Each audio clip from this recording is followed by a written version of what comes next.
Let us pray. We give thanks to God for the rich heritage of this province as found in our people. We pray that native-born Albertans and those who have come from other places may continue to work together to preserve and enlarge the precious heritage called Alberta. Amen.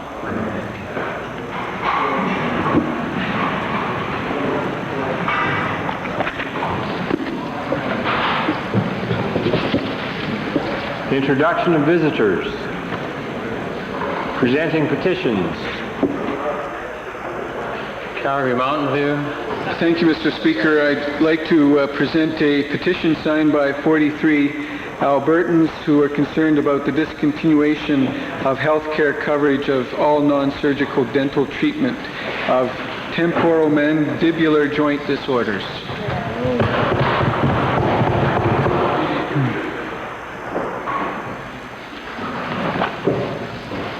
Reading and receiving petitions. Presenting reports by standing and special committees. Notices of motions. Introduction of bills. There are a number. First we'll start with Banff Cochrane.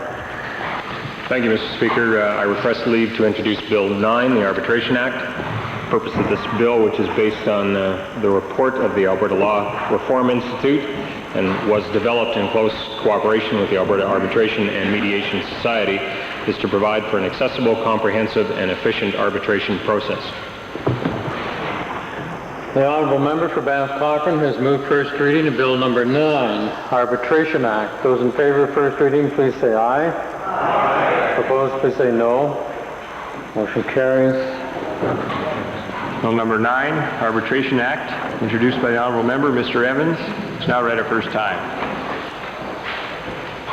In this order, Edmonton Jasper Place, followed by Calgary McCall, then Calgary Buffalo, and then Calgary McKnight.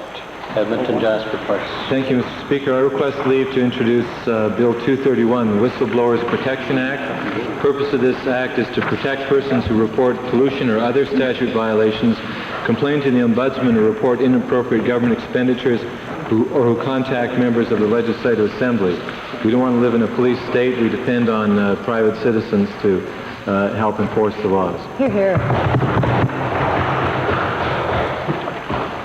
The Honourable Member for Edmonton Jasper Place has moved first reading of Bill 231, Whistleblowers Protection Act. Those in favor of first reading, please say aye. Aye. Opposed, please say no. Carried. Bill number 231, Whistleblowers Protection Act, introduced by the Honourable Member, Mr. McInnes, is now read a first time. Calgary McCall. Mr. Speaker, I request leave to introduce a bill number 287, an act to amend the Motor Vehicle Accident Claims Act. Speaker, under our current act, the family is not adequately compensated to cover costs incurred when a loved one is killed in a car accident. I feel that by increasing the value claimable, the actual costs incurred at such time are better compensated. The Honourable Member for Calgary McCall has moved first reading of Bill 287, an act to amend the Motor Vehicle Accident Claims Act. Those members in favor of first reading, please say aye. Aye. Opposed, please say no. Carried. Bill number 287, an act to amend the Motor Vehicle Accident Claims Act, introduced by the Honourable Member, Mr. Nelson, is now read a first time. Calgary Buffalo. Thank you, Mr. Speaker. I request leave to introduce Bill 302, being the Non-Smokers Health Act. This bill provides for smoke-free workplaces with provision for designated, separately ventilated smoking areas.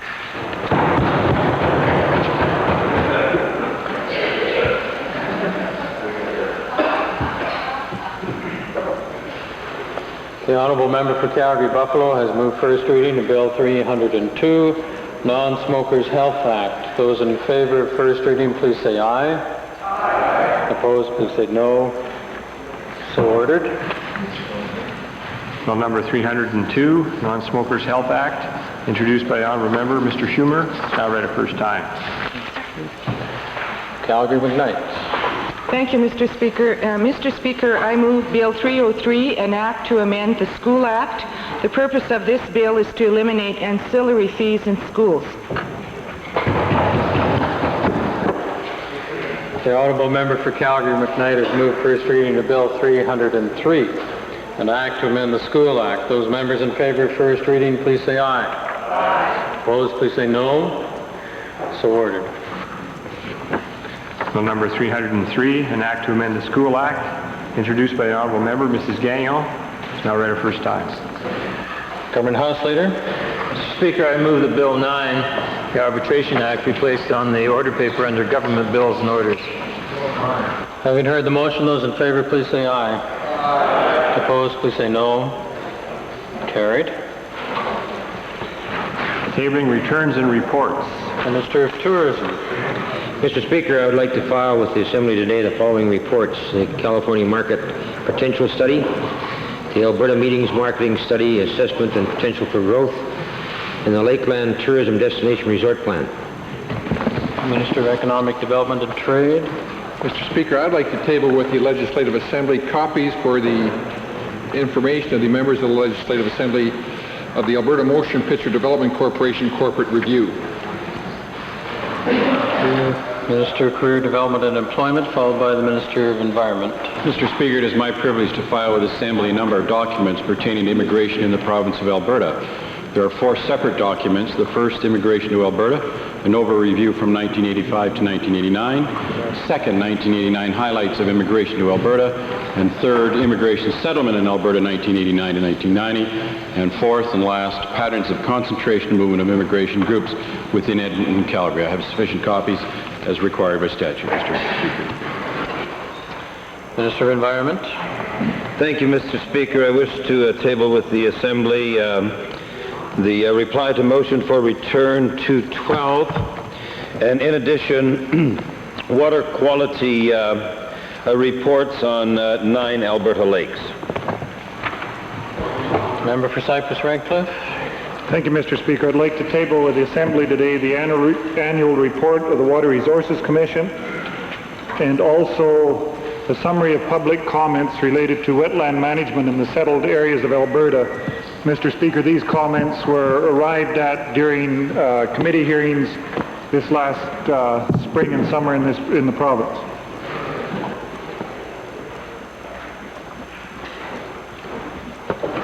Introduction of special guests.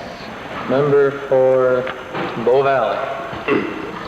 Mr. Speaker, each year the Alberta branch of the Commonwealth Parliamentary Association, in cooperation with the Alberta Department of Education, sponsors the Parliamentary Essay Contest.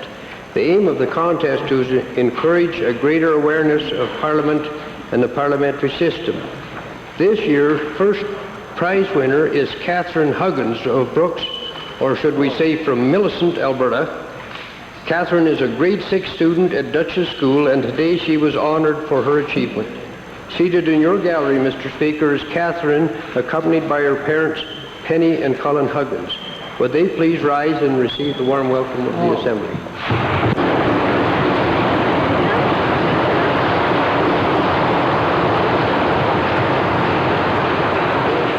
Minister of Public Works, Supply and Services.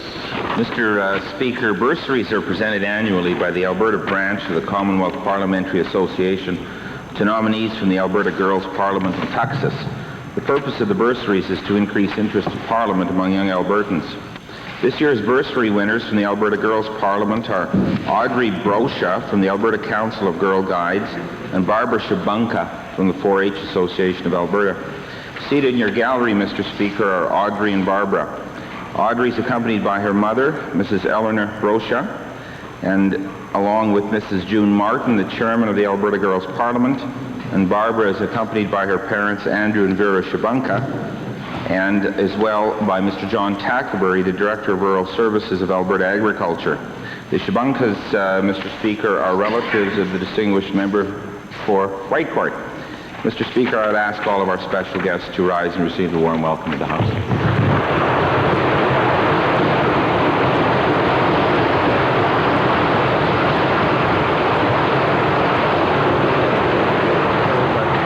Clover Bar, followed by Calgary Northwest. Thank you, Mr. Speaker. It's indeed a privilege and a pleasure to introduce to you and all members of the Assembly this year's bursary winner from Texas, Mr. David Pollard. Texas Parliament is a self-governing body and is not affiliated with any political party. It is open to young men and women from 15 to 20 years of age who are interested in seeking out the challenge expressed in the life of Christ. Seated in your gallery, Mr. Speaker, is David, accompanied by his mother, Mrs. Olga Pollard. Would they please rise and receive the warm welcome of the Assembly?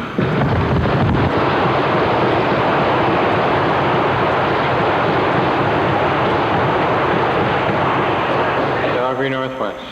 Thank you, Mr. Speaker. Mr. Speaker, I'd like to introduce to you and to members of the Legislative Assembly four special people in my life today. In the public gallery are my parents, Annette and Theo Brusiker, and accompanying them is my dad's youngest sister, who's visiting here from Holland, and her husband, Nolly and Hans Kalafazi. And so I'd ask that they rise in the public gallery and receive the warm welcome of the Legislative Assembly.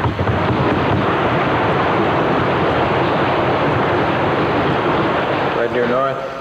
Mr. Speaker, it's a joy for me to introduce to you today 33 students, bright and energetic students they are, from St. Teresa's in Red Deer. They're accompanied by teachers Mrs. Sheila Spencer, Mrs. Sandy Richard, and parents Mrs. Debbie Chauncey and Mrs. Judy Lansing. And I'd ask them to rise and receive the warm welcome of the Assembly.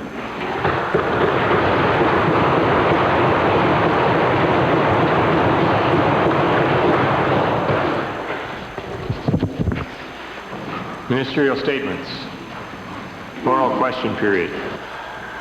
Edmonton Highlands on behalf of the official opposition. Mr. Speaker, the spectacle of two ministers of the Crown holding secret bank accounts stuffed with cash from supposedly unknown donors is not a surprise, considering the new low in ethics established by this government in recent years. Sure. Now, we've all heard the Minister of Education complain that he needs more cash. He's probably been crying the money blues with the Premier. Now we see that his memory is miraculously restored, that the pressure of the confusion of the questions from the media seems to have helped clear it up, and now he remembers who his donors are. Mr. Speaker, I'd like to zero in now, though, on the Minister of Energy and his incredible spin to try to get his way out of this sordid picture, and ask the Attorney General, given that the Minister has not denied the report that he held a fundraiser at the Palliser Hotel just last week, without issuing receipts, will the Attorney General immediately investigate the Minister's claim that his secret little account is not without funds? Mr. Speaker, I don't know that something that's announced is being secret to the event or to the fund. But I have had conversations with the Honourable Minister of Energy, and the Honourable Member might want to ask him the question directly, but the Minister has said he did have an event, and yes, the money goes into a bank account, and to clear up things, he's indicated to the Deputy Premier and to myself that he would transfer that money to his PC Association Fund, which would then make it come under the auspices of the Electoral Finances Contributions Act. Mr. Speaker, perhaps the Attorney General doesn't understand that that might be in violation of the Election Finance and Disclosure Act under Section 27. Money that you transfer into an account run by your constituency association has to have been receipted. Apparently, this fundraising dinner did not issue receipts. Will the minister look into this matter and determine whether or not it is illegal to transfer those funds now into the constituency account? Mr. Premier, Mr. Speaker, I will indeed do that, but best advice that I have to date is that that is not illegal, and in fact you can do that.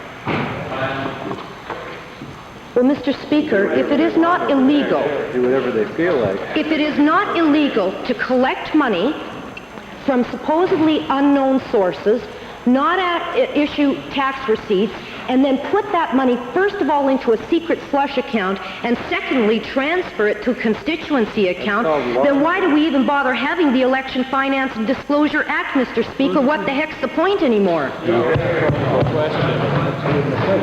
Speaker, I think that's quite a rhetorical question, but I have already given the undertaking to seek legal opinion on this matter, which I will do. I don't see the controversy of putting funds that have been received by someone. You definitely will not get a tax deduction, but the money once in the PC fund then is, under the auspices of the Elections Act and the financial disclosure, would have to be authenticated in any expenditures. Second main question. Official Mr. Speaker, I'd like to designate the second question to the member for Calgary Mountain View. Calgary Mountain View. Thank you, Mr. Speaker. A recent monthly financial report for the Alaska Permanent Fund contains a comparison between the performance of the Alaska Permanent Fund and the performance of the Alberta Heritage Savings Trust Fund. Since 1983, Mr. Speaker, the Alaska Permanent Fund in real terms grew by 154%, contrasted in the same period of time with a heritage fund in Alberta that actually declined in value by 13%. Now, this government is always quick to say they're the best at everything they do, Mr. Speaker, yet when we see a real comparison, the only thing they appear to be good at is coming up short. Mr. Speaker, to the provincial treasurer, what steps, if any, is he going to be making in the management of the Heritage Savings Trust Fund to ensure that its performance measures up to what it could and should be, not what it is?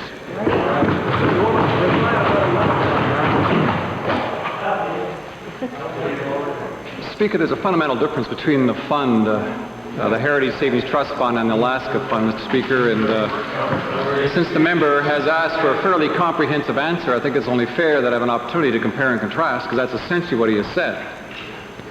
Let me first begin by saying that the Heritage Savings Trust Fund is probably the most unique form of fund ever established by a free democratic society, and has in fact fulfilled its purposes of, number one, providing a major assistance in the fiscal plan of this government. Secondly, has provided major assistance in diversifying this economy. Those are the clear objectives, Mr. Speaker, and when I talk about our economy, I talk about investments which are meaningful to Albertans in terms of generating diversification and doing unique things in terms of providing jobs and creating economic value in this province, as opposed to the Alaskan Fund, who invests in assets outside of their own state, Mr. Speaker. Now, we have made a conscious decision that we want to ensure that the maximum economic benefit goes to the province of Alberta, and that's why the investments are essentially investments which further the interests and economic objectives and goals of the province of Alberta. Secondly, Mr. Speaker, the income from the fund, the Heritage Savings Trust Fund itself, as all Albertans know, goes to reduce taxes in the General Revenue Fund. We transfer all the money from the Heritage Fund to the General Revenue Fund.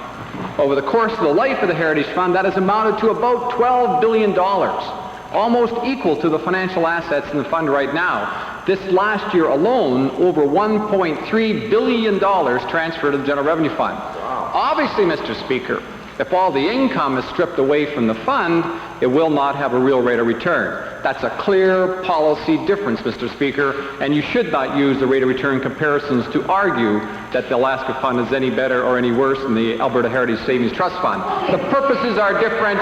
Thank you. Thank you, Supplementary. Well, Mr. Speaker, what's unique is about the trust fund in Alberta is that their assets go down while others' assets go up. At that rate, it's going to disappear. The independent managers of the Alaska Permanent Fund, Mr. Speaker, give their citizens a monthly financial report that's prompt and up to date, because they're proud of what they've accomplished and they want their people to know about it. This government, by contrast, only issues quarterly reports that are frequently 6 or more months out of date. Perhaps they're not quite so proud of their performance, Mr. Speaker. Will the provincial treasurer take a leaf out of the book of Alaska and place the trust fund investments at arm's length away from cabinet, and report on a monthly basis to the people of Alberta about the trust fund's performance? Well, Mr. Speaker, it just goes to show how little the member from Calgary Mountain View knows about the business world. All major corporations report quarterly. That is accepted practice, that's the direction of this House, and that's what we'll continue to do. But let me say, Mr. Speaker, in terms of the accountability of the Heritage Savings Trust Fund, It seems to me, Mr. Speaker, that there's another fundamental difference where we disagree with the socialists across the way. They would rather take the management of the Heritage Savings Trust Fund, which belongs to Albertans, and place it in the hands of somebody else. We want to take the management of the Heritage Savings Trust Funds and vest it where it is responsibly accountable in the Legislative Assembly of Alberta. And that's a major decision, Mr. Speaker, and we disagree strongly with that recommendation from the Marxist-Leninists across the way. What this government knows about business, Mr. Speaker, is that their loan program has been a disaster. Their promise of a balanced budget is in shambles when they present the legislature with a bill to go $2 billion deeper in debt. Their privatization of AGT and losses at Novotel have been an expensive and embarrassing fiasco. So, Mr. Speaker, I'd like to ask the provincial treasurer whether he will confirm that as a part of their ongoing pattern of mismanagement and bad judgment, it's the intention of the government to sell off the Heritage Fund's holdings in the Alberta Energy Company later this year without getting the prior approval of the legislature. Mr. Speaker, the member is jumping to conclusions. I'd warn him that any statements he makes in the House may well affect the market. I know he has no responsibility and does not talk about responsibility, but those kinds of casual statements, Mr. Speaker, are in fact market sensitive. I remind the member of that. He doesn't know what the marketplace is like in any event, and so you have to discount anything he has to say. Let me say this, Mr. Speaker, that the people of Alberta know two things. They know that in Alberta we have a balanced budget. A balanced budget, Mr. Speaker, and that's it. That we have listened to the people of Alberta who have said to us as a government, reduce your spending, do not increase taxes, and get the balanced budget in place.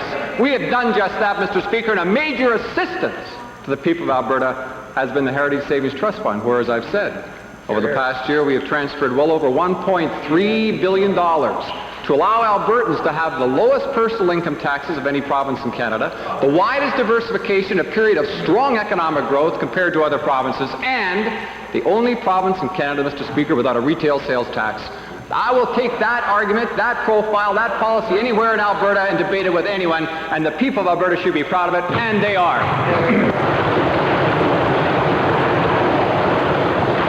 Edmonton Glengarry, on behalf of the Liberal Party. Speaker, my first question is to the Minister of Energy. Mr. Speaker, finding out about these special political funds was problem enough for the Minister and the government, but now with the contradictory statements made by the Minister of Education, I think that a credibility gap has developed for the government and for the ministers. There are some who think, and you only need listen to the talkback programs today, some people believe that there are special privileges given to these people that have contributed to the minister's special funds. I think it's important to clear that all up. Would the minister agree, therefore, to the filing of a report in this assembly indicating who donated, what was donated, and whether or not any of these people, Mr. Minister, were appointed to any board or tribunal in your ministry or in any other ministry where you assisted in access? And lastly, whether or not any of these donors were given contracts either from your department or any other department that you helped access. The first series of questions the minister cannot answer directly. The first set of questions can go to the Attorney General. And that's Beauchene 412. I'm sorry, Honourable Member, then the government bench will decide who answers, but it cannot be the Minister of Energy.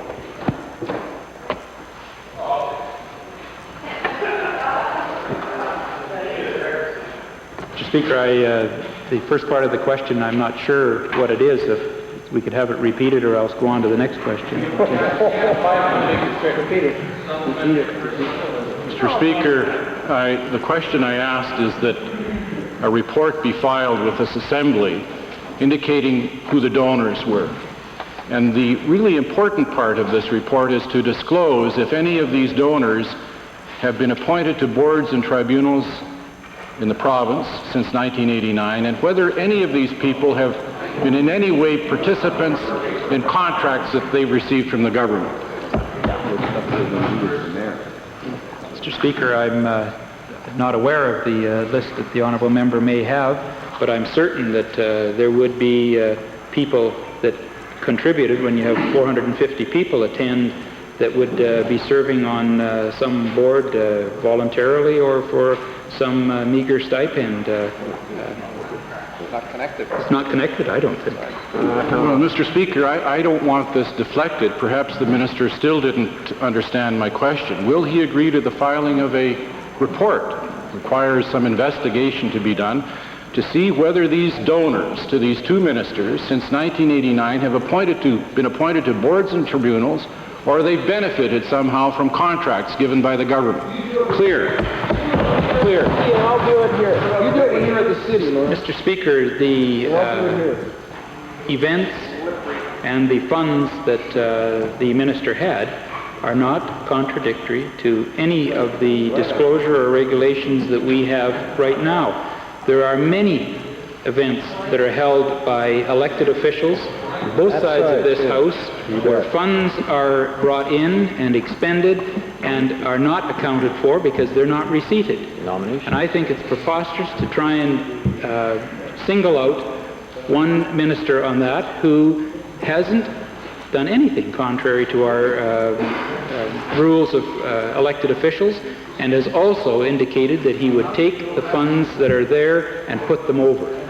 I think both the Minister of Energy and the Minister of Education are honorable people and have not done anything nefarious. Mr. Speaker, there is a perception amongst many Albertans that the rank and file in Alberta have been excluded from participating in these boards and tribunals, or excluded from contracts because special friends get to the minister, provide him some assistance, and get special treatment. Now, I think this warrants an investigation. Will the Attorney General agree to do that? That's the way the Liberals work. There are hundreds, in fact, I could probably put them into thousands of people who serve in various capacities through this government and in very other volunteer organizations. And I think it's not very kind of the member across to impute to them ill will or nefarious ways that they got onto these. That is not the case. They're exemplary Albertans, and as the two ministers that the allegations have been against. Athabasca Laklavish. Thank you, Mr. Order. You're going to ask about ALPAC, Mike? Thank you, Mr. Speaker. My question is to the Honourable Minister of Environment. Mr. Speaker, I understand that today the Mr. Justice Argyros ruled that the Director of Standards and Approvals within the Alberta Environment did not have his discretion fettered by political interference when issuing the construction permits to Alberta Pacific. Mr. Speaker, the case was brought before the courts by the Friends of Athabasca and other friends alleging that those permits were issued illegally. Now, I know, Mr. Speaker, I had to bring this issue to the House because I know the official opposition environment critics, the whistleblowers to my left here, would not bring forward the issue because when the city of Edmonton dumped 6 million litres of raw sewage into the river, where were they? They're hiding under their desks. They're hiding under their desks. Mr. Speaker, my question to the Honourable Minister today is, Mr. Speaker, can he tell this House what effects this decision will have on the operation of his department?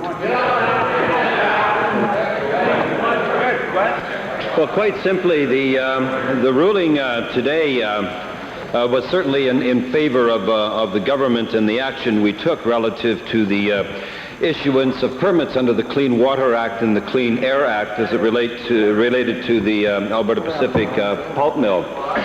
There were some interesting comments, Mr. Speaker, by the judge. And I quote directly, the Director of Standards did a thorough, diligent, and competent job, free of any political interference. Another quote, Alberta Environment is to be commended for, quote, a wonderful job relative to this situation and the preparation work that we did.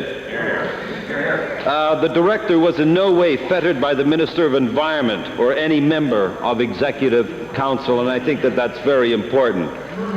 But here's the most important thing, Mr. Speaker, and this is, I guess, a statement relative to actions that may be brought against the government and really the taxpayers of this province who have to pay for these actions. that the applicants are directed to pay costs at a column 6 schedule, which is the highest level permissible, and all disbursements related to that court action. Thank you, Mr. Speaker. I don't have a supplement.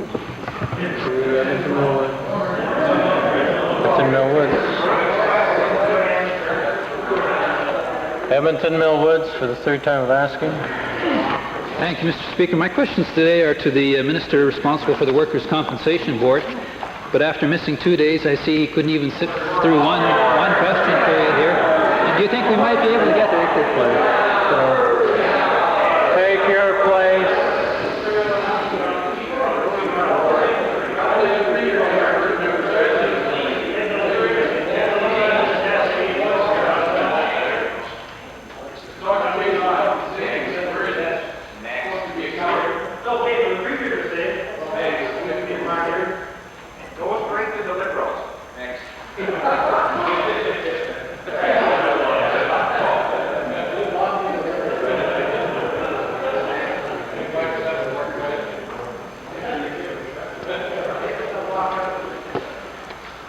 Calgary McKnight.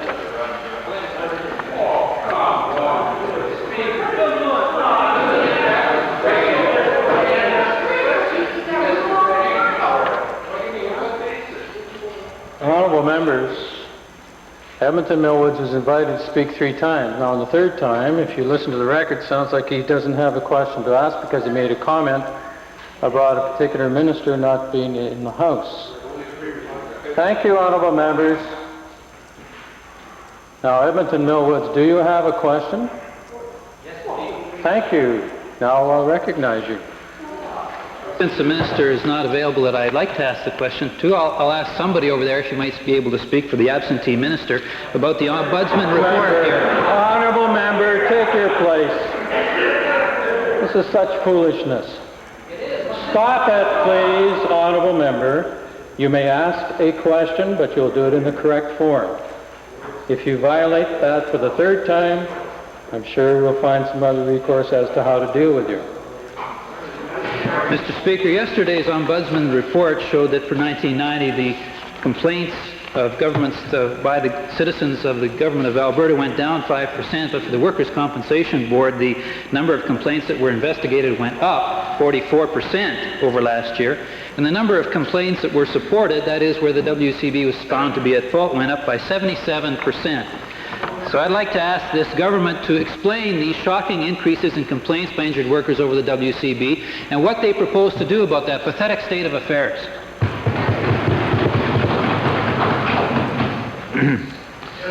Mr. Speaker, in the absence of the Honourable Minister, I'll be very, very happy to take the Honourable Member's question under notice. Mr. Speaker, given that the Ombudsman report clearly shows that more and more injured workers in Alberta are dissatisfied with the treatment they receive by the Workers' Compensation Board, can we get some commitment from the Board to tell us when the WCB will start to adhere to its own principles of client satisfaction and benefit of the doubt goes to the workers? When are we going to start to see that? Mr. Speaker, the question will be taken under notice on behalf of the Honourable Minister.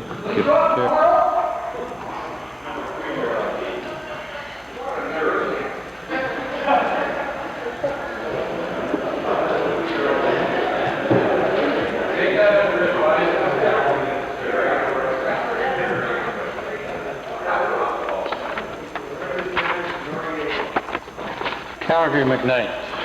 Thank you, Mr. Speaker.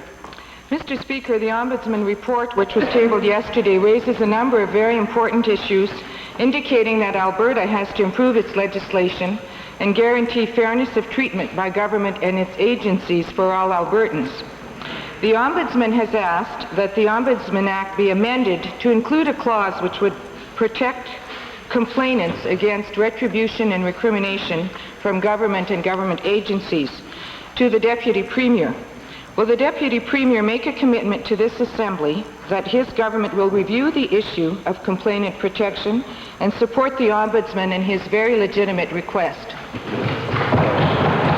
There are 2 questions there in that particular exchange, and the the Ombudsman's report, which was tabled in the Assembly yesterday, is certainly going to be reviewed, and his recommendations will always be given careful consideration by the government. That will certainly be the intention, and we will be having discussions in due course with the Ombudsman.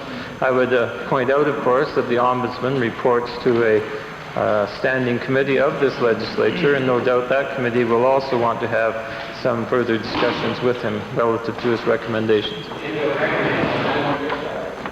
Mr. Chairman, I would have asked my questions of that chairman, but you know, he's not here, which I'm not supposed to mention. My second question is again to the Deputy Premier. The Ombudsman also indicated that information about an individual contained in government files should be available to that individual, with a few exceptions. And he quoted Mr. Stephen Owen, the Ombudsman for BC, who said, "Perhaps nothing is more disarming of public controversy than openness." Again to the Deputy Premier.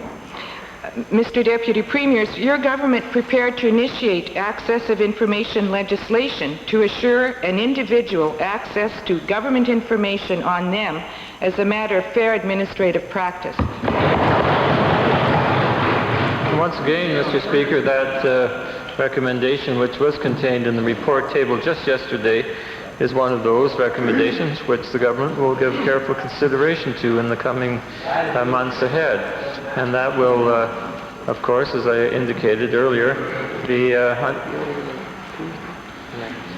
leader of the Liberal Party, the member for Whitemud, aren't satisfied with the way their own caucus member asks the question, so they keep on asking. It's really most puzzling that they don't have confidence in their own member. And therefore, we shall be taking this matter under consideration, and we will be consulting with the Ombudsman on those recommendations. They have just come forward, as I indicated, in the report which was tabled yesterday.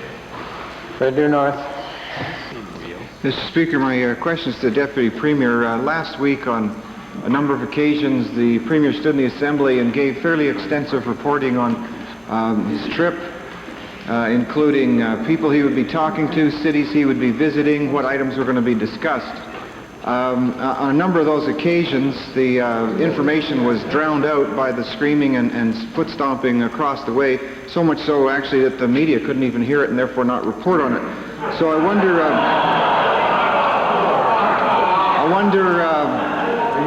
if there has been, Mr. Speaker, there's been a lot of interest from Albertans about this trip, probably because it's the first trip off the continent that the Premier has taken in 6 years.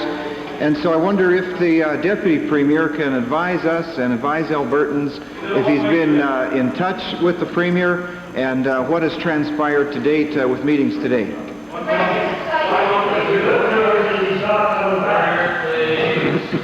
Well, Mr. Speaker, I was fortunately absent from the Assembly to have missed the spectacle created by the opposition last week, but I did read about it when I returned. Today, I can advise the honourable members of the Assembly that the Premier had an extensive meeting with the Right Honourable John Wakeham, Secretary of State for Energy of the United Kingdom Government, and that during the course of that meeting they had extensive discussions relative to the energy industry, relative to energy investment within Alberta, and vice versa with respect to Alberta investment in the North Sea, where there are, of course, extensive Alberta investments in place now. They also discussed at some length the issue of energy pricing and the prospects for securing a stable energy price. And the honourable member for Vegreville may not think the energy industry in Alberta is important, but most Albertans do, I think. This evening, the Premier is attending a dinner hosted by the High Commissioner to the United Kingdom, the Honourable Donald MacDonald, and he will be joined by a cross-section of United Kingdom business, financial and political leaders. That is an important occasion where the Premier will have an opportunity of advising those key leaders in the United Kingdom of investment opportunities and trade concerns that Canada has and that Alberta has with respect to the issue of the role that the United Kingdom will play in the GATT discussions, which are, fortunately, going to recommence. Therefore, it has been an extensive day of activities, and I hope most Albertans with any reason will appreciate the importance of this type of representation of our province in this key financial community of London in the United Kingdom. Thank you, Mr. Speaker. Supplementary. It's a curious spectacle to see opposition members wanting details and then shouting down the details when they come forward. I wonder if the Deputy Premier could advise the House, in light of the fact the Premier indicated that when he returned he would file a report on the trip. However, there is great day-to-day interest in this ongoing trip, and could the Deputy Premier advise of meetings that will be in place for tomorrow, if he can speak above the opposition shouting? Well, Mr. Speaker, yes, there is a great deal of interest in this particular trip, and as a matter of fact, one of Alberta's major news dailies has dispatched a reporter just to cover the event, no doubt to do so in the hopes of providing a positive report. The Honourable Liberal leader... All right, Deputy Premier, why don't you sit down for a while? Honourable members, there is such a thing as common courtesy. Deputy Premier, please.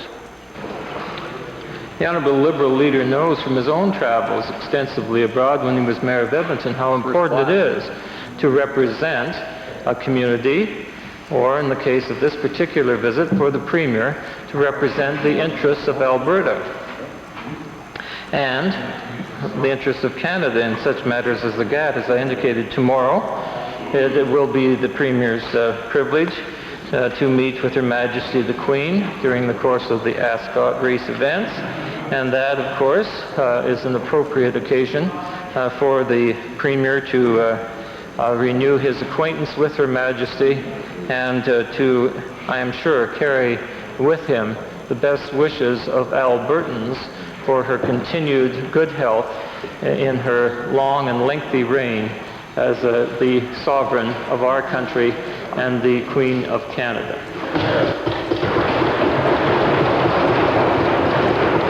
Calgary Forest Lawn. Mr. Speaker, last week the Minister of Environment gave approval to a land use redesignation in an environmentally sensitive area that will permit a development called the Elbow Valley Golf and Polo Club to proceed. The Minister knows that this development is strongly opposed by the City of Calgary, local residents, and health authorities. My question to the Minister is this: given that the Minister is requiring other major recreational and residential developments like the Three Sisters Golf Resort to undergo environmental impact assessments, why did the Minister not require an EIA for the Elbow Valley development? Why this double standard? I think that we have gone over this time and time again. Obviously, Mr. Speaker, the honourable member refuses to listen to the answer. Also, his statement today is absolutely wrong. It's incorrect. It's factually incorrect. This minister gave no approvals whatsoever, nor am I in a position to give any approvals.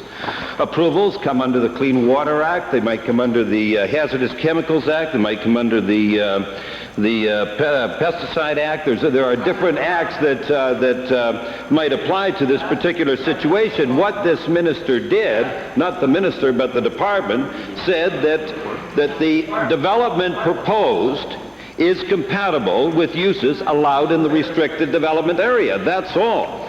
The actual land use subdivision, or the land use redesignation and the use of the subdivision, is up to municipal approval, and that is going through the process now. When all those approvals are in place, we will then look at the application relative to sewage treatment, relative to the use of water, relative to the use of fertilizers and pesticides on the golf course, and make an adjudication as to whether those permits should be issued or not. But thus far we have issued, now listen to this, no permits.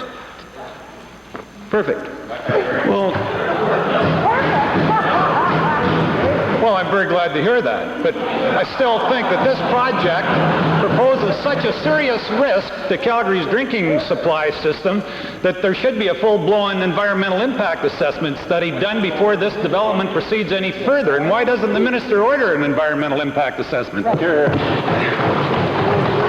First of all, Mr. Speaker, there are adequate municipal processes to go through to hear the public on environmental matters. Now, what I have committed to do is to do a baseline study on the Elbow River relative not only to that development, but with respect to all other developments that have already taken place or that might take place in the future, to determine if indeed there is a risk to Calgary's water supply, and if there is a risk, what mitigating factors must be put in place to eliminate that risk. Now, with respect to the very specific application that is going to be used here, there's a very, very interesting factor in all of this. When I was the mayor of the city of Calgary, there was an annexation order applied to take that land in. And I've asked the fundamental question of the existing administration, had the city had control of that land at this very time, do you think that they would have put it into park use? Well, I can tell you the intention was not to put it into park use. The intention was to subdivide it and develop it in a very significant way. Now, but with respect to the specific treatment of sewage treatment, the treatment involves a process that will take all the effluent and put it back onto the land. Nothing will be discharged into the river. But having said that, we will still do a detailed examination of that process and determine at that time whether or not a permit should be issued. Calgary Northwest. Thank you, Mr. Speaker. Earlier this year, Mr. Speaker, the Department of Career Development and Employment developed a new program to help employable social assistance clients develop their job search skills.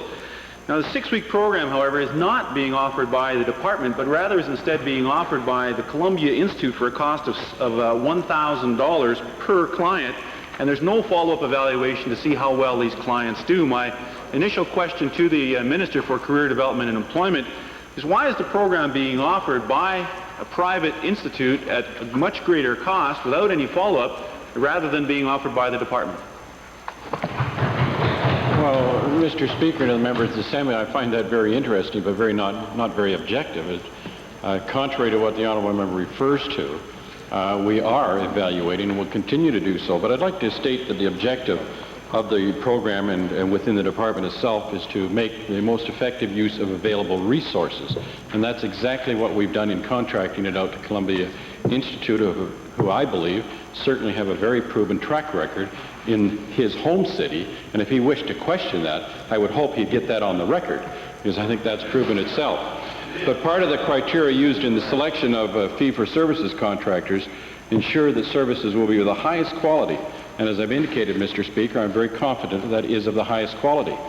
But because the program is so new, and in the case of Edmonton, for example, it's just in the initial startup phase, it's too early to have a full detailed evaluation. But I want to assure the honourable member and all members of this Assembly that that evaluation will take place, and that performance record and overall record will be available and will be filed by this member for all to be reviewed. Well, Mr. Speaker, the Minister talks about highest quality, and yet the Department of Advanced Education won't even license this private vocational school to deliver the programs that it's delivering. So my question to the Minister is, if the quality is so high, why do you have to go to an unlicensed facility rather than using the Alberta vocational colleges we've already got? Well, Mr. Speaker, I guess the honourable member wasn't able to listen to the first part of my response, because I said our objective was to make the most effective use of available resources. I made that decision as the minister responsible, and I stand on that.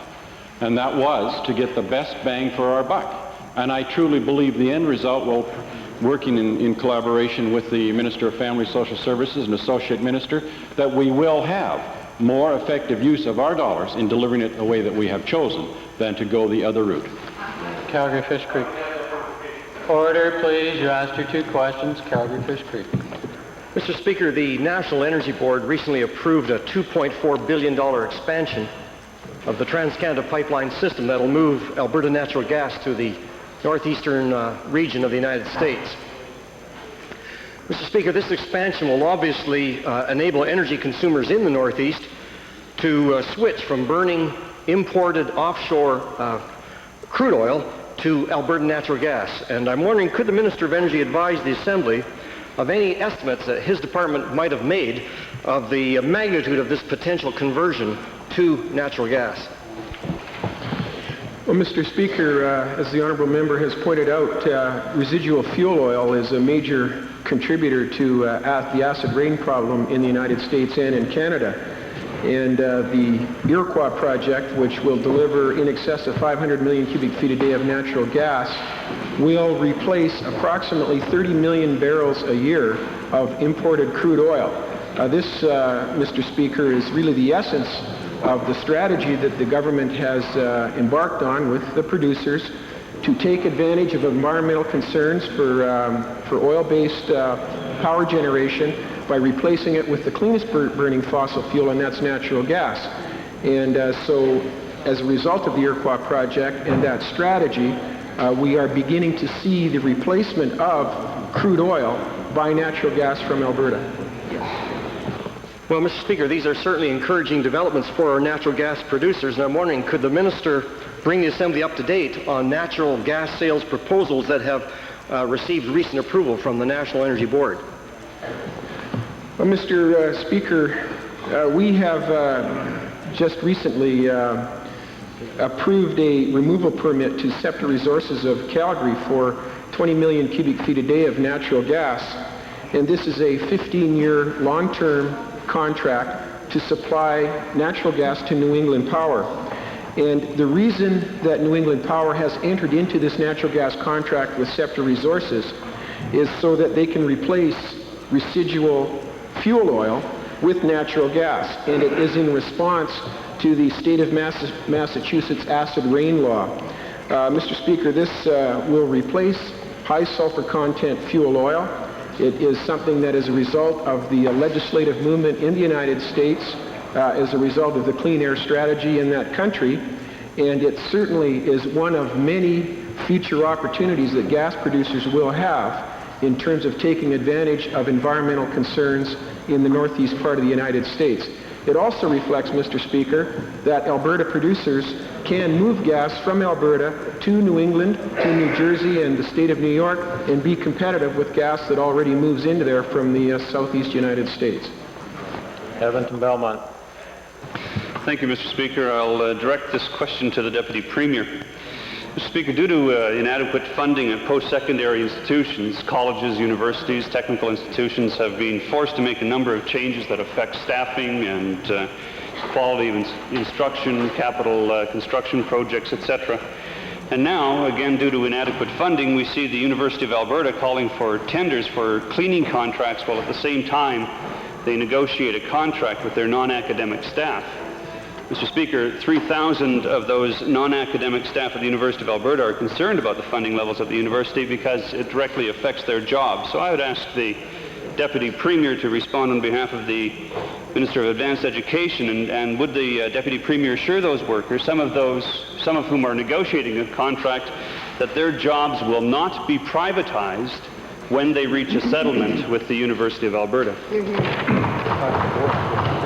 Mr. Speaker, I can hardly believe my ears to have an honourable member stand in this assembly and suggest that the government interfere with the autonomy of the Board of Governors of the University of Alberta in terms of its relationship with its employees. Mr. Speaker, the universities and colleges and post-secondary institutions in this province are funded better than anywhere else in Canada. That is a fact. It has been so for a very long time. It continues to be so. But one of the key elements that must be kept in mind is that there must be integrity on the part of the boards of governors, and that there be no political interference by the government in the affairs of the universities of this province. Well, Mr. Speaker, I can hardly believe my ears either, and I'm sure that the students at the university, the non-academic staff, the staff themselves can hardly believe their ears given that the Deputy Premier's response. But I'll direct my supplementary question to the Minister of Labour. I'm sure that the Minister of Labour would want to comment on whether or not an ad that appears in a newspaper contracting out your job while you're in the process of negotiating a contract would constitute an unfair labor practice. But I want to know, more importantly, if the Minister of Labour would agree that it's time to bring forward an amendment to the Labour Relations Code that would prohibit such a tactic being taken by an employer during a negotiating period. Mr. Speaker, the collective bargaining process, the labor relations for the University of Alberta is dealt with through the Universities Act. And if there are any such complaints, I would be more than happy to have them brought forward in the appropriate channels. Calgary Buffalo. Buffalo.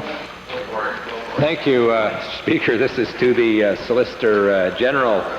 Mr. Speaker, the recent 200-kilometer-per-hour chase of a motorcycle by souped-up Mustang shows that the RCMP are totally out of control and oblivious to the public concern with respect to safety on our highways. Now, unlike other police forces in Alberta, which are subject to open public review by police commissions, the review of high-speed RCMP police chases takes place more or less in the back rooms of the Solicitor General's office. The one thing that is clear is that the Solicitor General hasn't brought the RCMP chase process under control. Instead of safety, we get hot cars. I'm wondering, since the Solicitor General's backroom approach hasn't worked, is the Solicitor General prepared to open up the accountability of the process so that we get monthly public reports of the way in which the RCM police is carrying out their chases in the interests of public safety? Hear, hear. Mr. Speaker, I've not been handed the keys to my back room yet, so I don't really know what goes on there. But nonetheless, I think a legitimate concern has been raised about the most recent high-speed chase on Highway 2, and I am having that thoroughly looked into, and I wouldn't mind at all undertaking to bring a report to the Assembly on that as soon as I receive it, because it appears on the surface that there may have in fact been a couple of guidelines breached in this matter. Well, if the Solicitor General doesn't have the key, who does? Because he's the one who's responsible. There's no police commission. And I'm wondering if he is going to get a report, will he ensure that that report provides information as to whether or not the supervisor who's responsible for calling off these chases was in contact with the driver of the RCMP vehicle as he was supposed to be? If he wasn't, why not? And if he was, why didn't call off a 13-minute, 200-kilometer-an-hour chase? Because they hadn't caught him yet. Mr. Speaker, the honourable member raises again entirely legitimate questions which I have put before K Division of RCMP, and precisely those questions, as a matter of fact, and I expect to be able to respond to those questions in due course. Thank you, honourable members. Question period has expired almost. We're waiting for a member to come back into the House so she can ask her question, which she commented on earlier. So we will wait for a moment.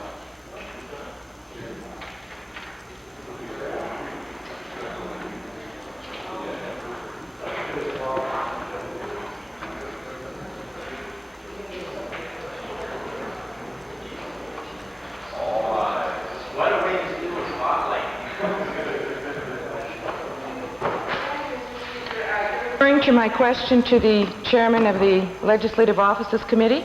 Yes. Now, perhaps you recognize the fact that a member is in the House, so perhaps you'll ask the question and we get his response. Thank you. Much, Mr. Speaker. I wish to know from the chairman of the Legislative Offices Committee if he will commit to a review of the Ombudsman's report of yesterday, specifically in the area of complainant protection. And if he will, well, I'll keep that for a second. Thank you. If he'll commit to the review. Mr. Speaker, the honourable member for Calgary McKnight will be well aware, as she is indeed a member of the all-party Standing Committee on Legislative Offices, that the three officers who report to the Assembly, those being the Chief Electoral Officer, the Auditor General, and the Ombudsman, report to this Assembly through the Legislative Offices Committee.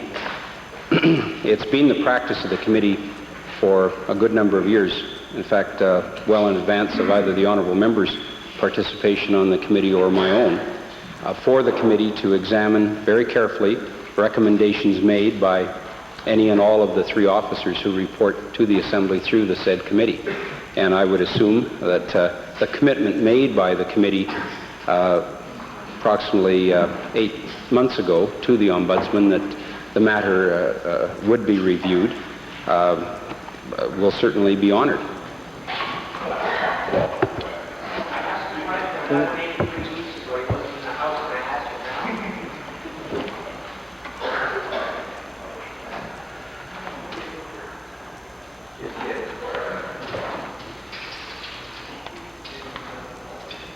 Before we get on to any other item, I understand there's now a point of order coming, which the Chair was not aware of. Might we revert to the introduction of special guests? Opposed? Carried. Thank you, Graham Kerr. Thank you, Mr. Speaker. It's a special pleasure today to introduce to you, Mr. Speaker, and to members of the Assembly, a group of 65 people from my hometown of Beaver Lodge, students and parents and teachers. These people are in the members' gallery, and they're under the leadership today of Mr. Alan Walker and Mrs. Ruth Hunter, and I'd ask them to rise and receive the warm welcome of the Assembly.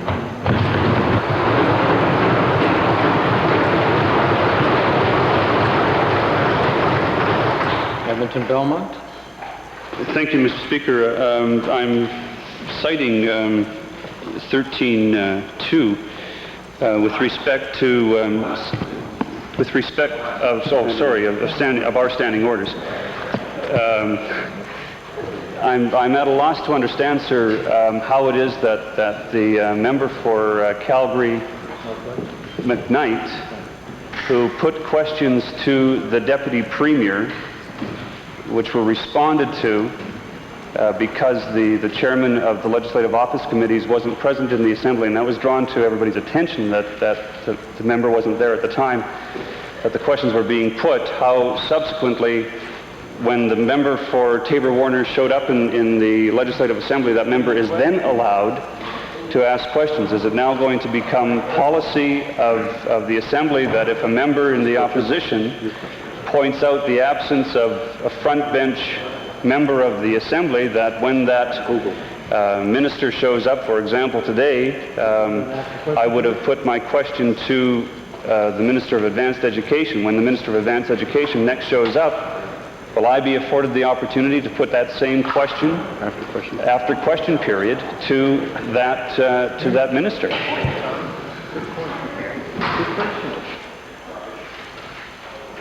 Well, the honourable member is very much aware of the fact that in terms of question period, there's a different pace every day, and some events speed up and overtake all of the various notes and other kind of things that happen in the House, let alone up here. In question period today, we had an unfortunate exchange with the member for Edmonton Millwoods, who refused to take the first admonition of the chair and persisted in making comments that were contrary to O'Shane 481 subsection C. That in itself was unusual. Then the acting minister of for Occupational Health and Safety took the first question as notice, and also the supplementary as notice, after the member for Edmonton Millwoods was allowed to continue. It was the chair's understanding that when the member for Calgary McKnight then came to her supplementary question, made some comment to the Deputy Premier that in light of the fact of the absence of a certain member of the House, therefore certain things would happen. The chair took that as being noticed that when the member who was chairman of that particular committee returned to the House, that the matter could proceed. And on that basis, the chair allowed it to proceed. And again, the chair would point out, that supplementary questions in their direction fall under Beauchesne 414. So it's in that regard. But again, thank you for the opportunity to underline the fact that it really is a breach of parliamentary etiquette to refer to the absence of members. And if it persists, members also realize that the counterbalance will occur from the other side of the House, and it's a waste of everyone's time, as well as being a violation. Now, is this a new point of order, honourable member? Just 13.2 on the... Is this a new point of order? The Deputy House Leader of the Opposition would like to know then, Mr. Speaker, if the Minister of Advanced Education had come into the House after the questions had been put by the member for Edmonton Belmont, would he then have been able to ask question of the Minister after question period had expired, and would that privilege have been extended to the member for Edmonton Millwoods if the Minister of Occupational Health and Safety had returned to the House after the... Take your place, honourable member. The practice of the House has been that when things go unnoticed, at the first opportunity, that then sufficient opportunity is given to members in the House to ask their question, and usually it goes supplementary information from the minister who's had a chance to read answered, then for a supplementary question to follow, even though it may be a third one, from any member of the House, and then the minister replies. So there's been no violation of what the procedure is today. Order, please.